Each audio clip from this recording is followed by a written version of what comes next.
Y en Dominó de Dictadores, que antes ya lo mencionaste, y es una novela que yo leí con mucho placer también, es también una novela que tú dices que tiene narrativa histórica, y una de las cosas que a mí me sorprendió es que narras cuatro periodos diferentes en cuatro países.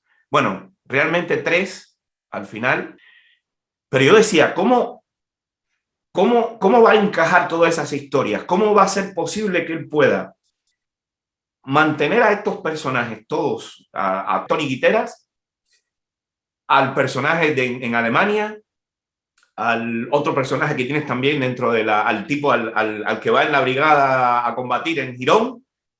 Y yo dije, ¿cómo va a encajar todo esto? Y al final encaja todo perfectamente. ¿Cómo lo lograste? De verdad, ¿cómo lo pensaste? Bueno, me interesa más tu opinión que la mía, porque es una opinión de lector y además de lector cómplice, ¿no? Te gustó, te interesó y crítico además. Yo pasé mi trabajo con eso porque tenía varias historias y quería ensamblarlas en una porque me parecía que iba a ser más contundente. Pudo haberla desarrollado por separado, pero yo me preguntaba, bueno, ¿qué voy a aportar yo a una historia de Hitler? Cuando ya está escrito sobre Hitler miles de páginas.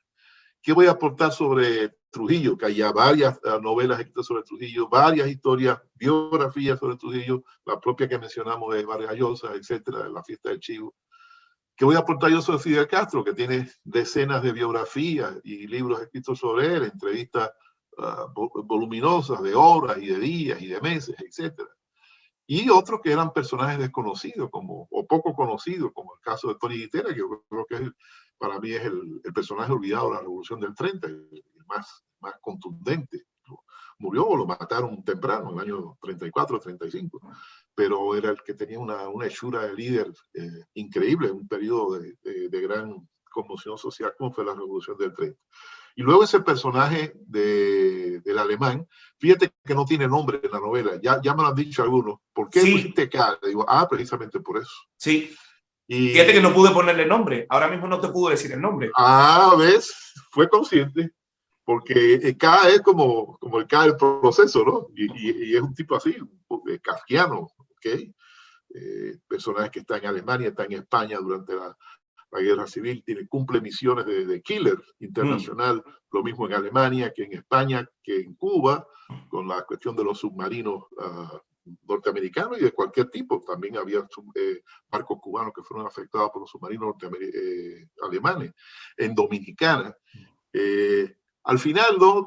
Ya hablándote un poco, sí tiene una conexión cubana, ¿okay? Con un personaje que fue el único espía alemán que fusilaron en América Latina. Hubo muchos espías alemanes en el Cono Sur, en Argentina, hubo decenas de ellos, y muchos de ellos fueron capturados, pero ninguno fue fusilado. Entonces, eso únicamente en Cuba, en el año 1942, Alnos Lubin. Pero ya eso queda para personas que conocen intimidad la historia de Cuba, porque todo el tiempo nunca se revela su nombre, se le da el nombre de la letra K, es lo que identifica. Y creo que es un buen personaje, me sirve para la conexión con estos cuatro países que están dentro de la novela, Alemania, España, Cuba y Dominicana. Él los cubre los cuatro. Los otros solo son parcialmente, ¿no? Y como época, el personaje del que era amigo de Guitera, fíjate que siempre está visto, ese personaje está mirando las situaciones, todo lo que son la influencia de Batista en la historia de Cuba está visto a través de ese personaje y a través de otro personaje que es medio hermano de él. Porque están los dos en dos bandos distintos, uno está en el bando de Batista y el otro está en el bando de la Revolución. Y llega tarde a los años 50, ya como un hombre mayor, sin embargo participa del asalto al Palacio Presidencial y muere en el asalto, etc. Es decir, me busqué personajes que pudieran prolongarse su vida, su actuación a lo largo de años, para todo ese periodo, son 30 años los que se cubren en esa novela, claro. Y que también pudieran pasar de un país a otro, claro. Con soltura, sin que pareciera empujado de mi parte. Y creo que lo logré, al final lo logré, me costó tiempo, trabajo, dedicación, pero creo que lo logré, ¿no? Está muy bien, hay cosas que me satisfacen más y otras que me satisfacen menos, pero en sentido general, logré el objetivo, lo que pretendía, dar un fresco de esos tres países, Alemania, República Dominicana y Cuba, en una época de gran conmoción política y social, desde el año 30 hasta el año 61. No está inventada ninguna de esas situaciones, todo eso pasó, el ascenso de Hitler al poder, Trujillo, Fidel Castro, las luchas estudiantiles en Cuba, todo eso pasó. Ahora, como se ve a través de estos personajes, ahí es donde está la singularidad de las situaciones, ¿no?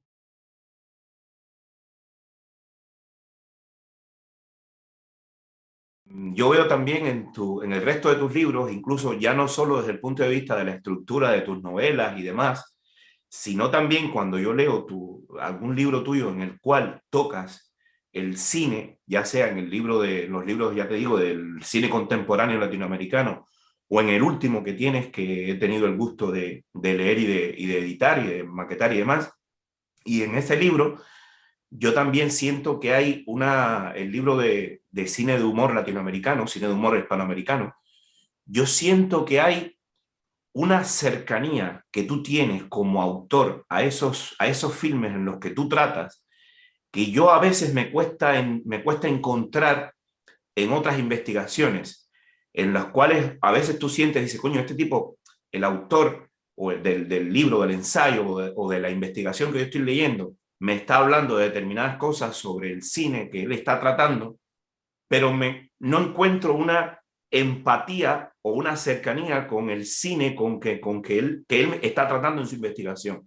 Y contigo no encuentro eso. Contigo encuentro una cercanía, encuentro cómo hablas de los planos, cómo hablas de los personajes, cómo el personaje tal hizo esto y aquello, y cómo te llamó la atención a ti que el autor o el actor fue capaz de hacer esto y aquello, y siento como una especie de, como si estuvieras hablando de un familiar o de un amigo, y eso llama mucho la atención en el libro este del cine, bueno, en todos tus libros sobre cine, pero me marca mucho en este del cine de humor latinoamericano, hispanoamericano. Para hacer ese cine de humor negro, porque no es lo mismo el humor que el humor Cierto, negro. cierto, cine de humor Vamos a negro, que aclarar no lo eso, estoy muy diciendo. importante, porque los lectores después van a decir, no, me están pasando gatos por libre. No, es cine de humor negro, que tiene Cierto. una clasificación y un sentido muy diferente al sentido del humor normal, que es hacerte reír, alegrarte la vida. No, no, aquí no es tanto alegrarte la vida, sino hacerte pensar a través de la risa. Y creo que todas esas películas ahí que están en el cine, y lamento no haber puesto otras que me gustaban, a veces en pie de página le dediqué pie de página larguísimo, como esa que te dije, Espérame en el cielo. A mí me encantó esa película, el hombre que es el doble de Franco, y en la vida real es un infeliz, etc. La forma que él crea para comunicarse con la mujer cuando lo tienen vestido de Franco, a través de los noticieros no dos, haciendo guiños y señas para que la mujer lo identifique, ¿no? Es increíble la capacidad creativa que tuvo ese director, y lamento que no la pude adquirir, porque mira que la busqué en México, no la pude adquirir por ningún lado, tampoco estaba en ninguna plataforma, estaba la información sobre ella y quizás algunos segundos, pero no estaba completa. Y te dije a ti cuando empezamos a conversar, te voy a mandar una lista de varias películas españolas que me quedé con ganas de verla para ser analizada, no como simple espectador, para que me las consiga, me las mande, y en el próximo libro que estoy escribiendo incluir ese cine del franquismo, como este que te menciona de Espérame en el cielo. Bueno, yo quise que fuera como un diálogo mío con esas películas. Me gustaron, por supuesto, si no, no estuvieran ahí, si no, no hubiera leído. Claro, hay una gran variedad, dentro del cine de humor negro hay una gran variedad de temas, hay una gran variedad de circunstancias, y cambia de un país a otro, porque hay circunstancias específicas, esos países que lo marcan. Por ejemplo, fíjate, las películas argentinas que yo pongo ahí, todas están marcadas por un momento muy tenso de la historia argentina contemporánea, ¿ok? La famosa Guerra Negra o Guerra Sucia, la Guerra de las Malvinas, una época desastrosa para la Argentina, ese periodo ahí de los años 70, principios del 80. Y fíjate, todas esas películas, directa o indirectamente, aluden a eso. A veces más directamente, como por ejemplo en No habrá más pena ni olvido, donde se ve las luchas entre las facciones peronistas, derecha e izquierda, a veces como omitido, pero real, como los últimos días de la bestia, con este killer profesional del asesinato que tiene varias muertes por encargo en Buenos Aires. A mí me llamó mucho la atención desde que la vi en Cuba. Dije, uff, aquí hay un cine, y un cine que está pidiendo a gritos que se analice, que se vea con claridad lo que quieren decir, ¿ok? Claro. Tiempo de revancha, es otra fabulosa, ese hombre que qué final más trágico, se tiene que cortar la lengua para poder cobrar el seguro, se tiene que automutilar. Tú piensas, bueno, ven acá la tragedia griega que uno lee teóricamente, etcétera, el cambio brusco en el individuo, de lo sublime a lo ridículo, o de la realeza a la humildad, está dado ahí con un tajo ahí, que ese hombre se corta la lengua para poder seguir fingiendo que el accidente en la mina le provocó la pérdida del habla y poder cobrar el seguro. Ese cine argentino de esos años 70 está marcado por esa situación. Es cine humor negro, pero dentro de un contexto determinado, ¿ok? Y el otro igual, por ejemplo, en el caso de España, la mirada que hay sobre el franquismo cuando empieza el periodo de liberación en los años 60 y después se continúa en los años 70 cuando empieza la democracia en España y demás, es muy interesante. Yo quizás en eso es quizás es mi defecto o tal vez una virtud, depende de cómo se mire.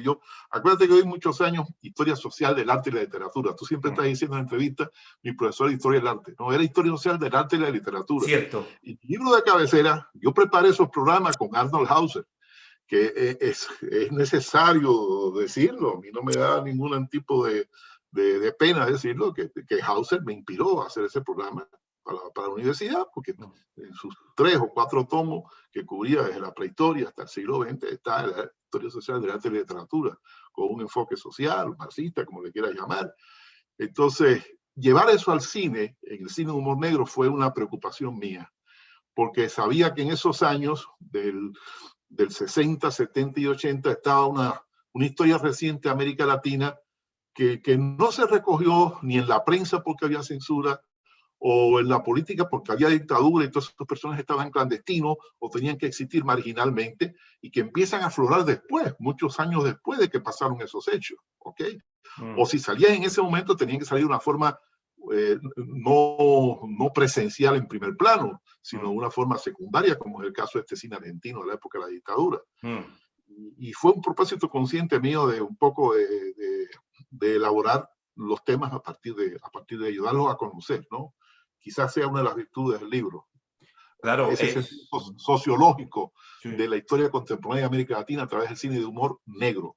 sí. Que te ríes, pero te hace pensar. El otro no, el otro es la simple risa. Ese no es el que me interesa. Claro. Fíjate, la aclaración es muy válida porque mientras yo leía el libro, una de las ideas que yo siempre tuve en mi cabeza fue, yo no sé si Alfredo, mientras escribía este libro, era consciente de que muchas de estas películas probablemente no hubieran podido ni ser filmadas o se habrían filmado de otra manera actualmente, porque a lo mejor hubiera incluido cierto tipo de censura de lo políticamente correcto o del entorno actual, y probablemente muchas cosas que en esa película estaban, probablemente hoy en día no sé si hubieran podido ser filmadas de la misma manera. No sé si lo pensaste mientras escribías el libro. Sí, por supuesto. En algunos casos hice esa referencia.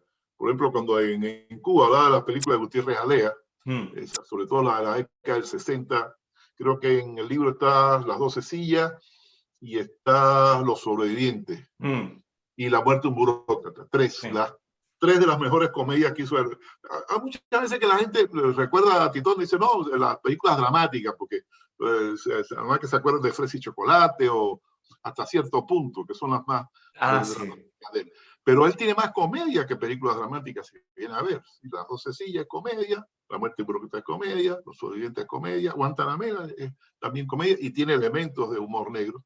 No la incluí porque resulta que ya yo había participado en un evento en New York, en City University of New York, y llevé Guantanamera, ¿ok? Junto con otra de Tavío, que es de problema de transporte, etcétera, y la relacioné con eso. Por eso no la quise poner en el libro. Quizás ahora, si hago una segunda vuelta parcialmente sobre el tema, lo incluye en el que estoy escribiendo ahora de A través del espejo. Pero bueno, te decía, muchas de esas películas de Gutiérrez Alea actualmente quizás tuvieran otra consideración. En su momento provocaron chispa, provocaron crítica, ¿no? ¿Ok? Quizás actualmente hubiera sido más fuerte la situación porque estamos en un periodo otra vez de vuelta a la censura, a la intervención estatal en la producción estética, que eso es fatal, eso es muy, muy malo. ¿Okay? Mm. Y creo que de las tres, la que yo más valoraba, como en el recuerdo, era Los Sobrevivientes, porque dio toda una pauta, todo un marco de referencia, mientras que las otras eran más testimoniales. La muerte de un burócrata y las dos sencillas, lo que los americanos llaman el Weltanschauung, que traía Los Sobrevivientes, era mucho más amplio, ¿no? El contexto ese que se narra allí. Pero igual para las otras cinematografías. Por ejemplo, La Mexicana, las películas que están ahí en ese libro, por ejemplo, esa de La Casona, con el hombre que lleva una doble vida, que tiene a la familia castigada prácticamente allí porque él se cree que es un Superman a la usanza de Nietzsche, y sin embargo la familia está reprimida y él es el único que puede disfrutar de la vida. Es terrible eso, pensar que al lado de que tu vecino sea un tipo como eso, es terrible, ¿no? Y este hombre dio en la clave con esa película. O las otras que están dedicadas ahí al problema del narcotráfico en la frontera y demás. Hay todo un mundo allí que no sale muchas veces en la prensa, o sale en la prensa de escándalos, pero sale como sensacionalismo y no se ve el drama que hay debajo, que hay detrás, ¿no? Entonces, claro, el libro va por esa línea, ¿no? Que no se pierda. Más que es una tradición muy buena, muy fértil, y que ha dado y va a seguir dando, olvídate. Va a seguir dando buenas películas en esa misma línea, ¿no? Claro, claro. Y además que la casualidad que estaban las cuatro cinematografías más representativas del ámbito hispanoamericano. ¿Okay? La de España, la de Argentina, la de México y la de Cuba. Unidas por el tema común del cine de humor negro. Vaya, venía como anillo al dedo a mi interés, amigo.